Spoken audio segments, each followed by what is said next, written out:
thing that attracts Deleuze to Hume, and this is something that is not in Hume because Hume was writing in the 18th century, but that writers in the late 20th century became very concerned with, is madness or delirium in general.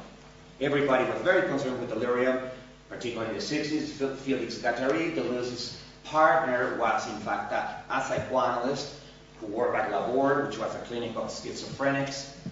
Then the work of Artaud and the work of other artists who were in fact schizophrenics was beginning was bringing to the fore, and of course the ideas from Freud were bringing to the fore that there are different states of mind, that there are different ways in which the mind can work. And so Deleuze was very interested, of course, in also those ideas. How do you lose yourself? If the self is just a contingent crystallization which habit has created in a world of sensations, well, then that crystallization should be also capable of melting away. And in fact, it can. Think of someone having a fever of 105 degrees Fahrenheit. Your regular temperature in Fahrenheit is 98.6. You're about 6 degrees higher. It's not really that much. And yet, when you're having a fever of 105 degrees, you enter into a delirium. You begin talking to a pillar right next to you. Yes, mommy, you begin seeing things that are not there. And if the fever keeps getting even more intense, suddenly you dissolve and you liberate all those sensations, those raw colors, those raw sounds, those raw smells, those raw textures, which now have the structure of a delirium.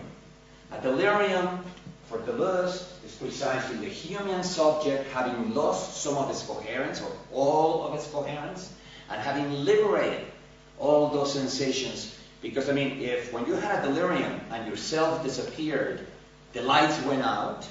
In other words, if yourself was the source of the sensations, then the moment yourself disappears, you would go unconscious. But in a delirium, you don't go unconscious. Each one of those raw sensations has its own micro-consciousness. They are still dancing around, and you're still aware of them. It's just that it's not you being aware of them. It's them being aware of themselves. Finally, you lose the fever, habit and routine kick back in, and everything goes back into place. Now, in the 60s, we of course discovered many other ways of producing this effect that doesn't involve having a fever. Thank God. Think, for instance, I'm from Mexico. Mexico is famous, we never win the World Cup, we never win the Olympics, our currency sucks. But the one thing that we come in #1 place in the world is number of psychedelic plants per square meter. That's right. So everything gets you high in Mexico. Mushrooms, peyote, seeds of different types, the bark of trees, toes, if you can lick them, algae. In fact, the main problem when you go to Mexico is not to brush against things, because they're going to get you high. It's watch out for that tree. Watch out for that tree, because you won't come back till Sunday. So, where I grew up, and of course there's a very extensive pre-Columbian experimentation with these kinds of plants in a very serious, very religious way that goes back to I know the laugh is great.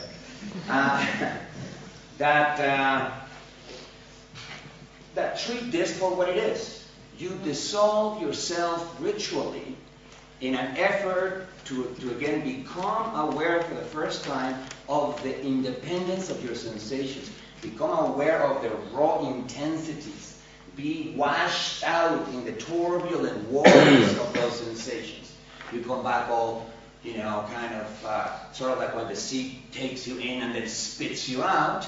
But nevertheless, Indians in Mexico, both in Oaxaca, where they use mushrooms, or the Tarahumaras that Artaud met and Carlos Castañeda also met, which use peyote, are aware of the therapeutic and ritual value of this experience. And they are able, therefore, to cause it in a more or less direct way. But even without drugs, to stay within legal limits here, people. And by the way, don't do this at home, kids. To stay within the legal limits, remember those sensory isolation chambers, those kind of sarcophagus-looking things where you can't hear anything, you can't see anything, and you float on saline or the water with enough density of salt that it kind of floats you and you cannot feel gravity anymore. They close that thing, and 15 minutes later, you are having a wild delirium. And yourself, you're just looking for yourself in your pockets, you know, because it's certainly not anymore in the center of your head. And it's not in command of your head.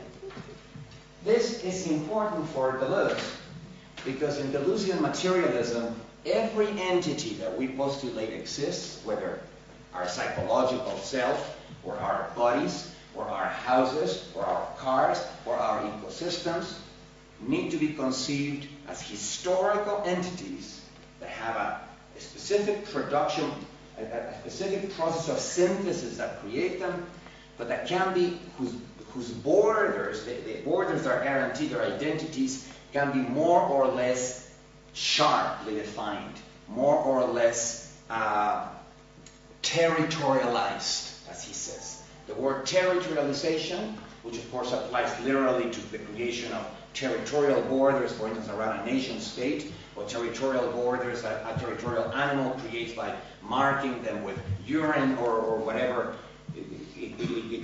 It's a word that refers to the creation of borders that define identity, always has to go with the possibility of deterritorialization.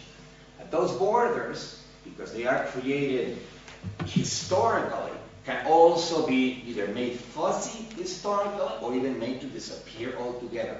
All identities are contingent, and for that reason, we need to always check, is that identity very sharply defined, or is that identity very softly or almost fuzzily defined? The subject needed to be no exception for Deleuze. So this idea that you can have a subject that is historical because habitual association of ideas brings it together as a kind of crystallization or coagulation in a field of sensations, that subject needed also to be deterritorializable. And Deleuze and Guattari quite explicitly mention psychotropic drugs, vertigo, as a way of losing yourself a little bit. I never really tried that, because I had too many of the others. But they recommend it as a philosophical exercise. Lose yourself. We do it every night anyway when we dream. The self in your dream gets, particular in my dreams, and one day I'm going to have to sue my scriptwriter because the guy's excited. I swear to God. I mean, the plots of my dreams keep getting more and more elaborate. It's like it's totally out of control. I mean, who designs the sets for that sakes?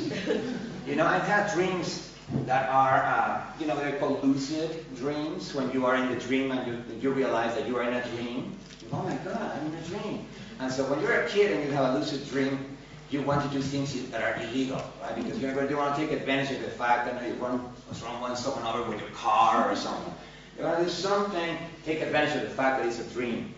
But I had a series of lucid dreams when I was in film school, and I was, one day I was in the middle of a bedroom, it was empty, there was a brass bed in the middle of the bedroom, and I also go, wow, this is a dream.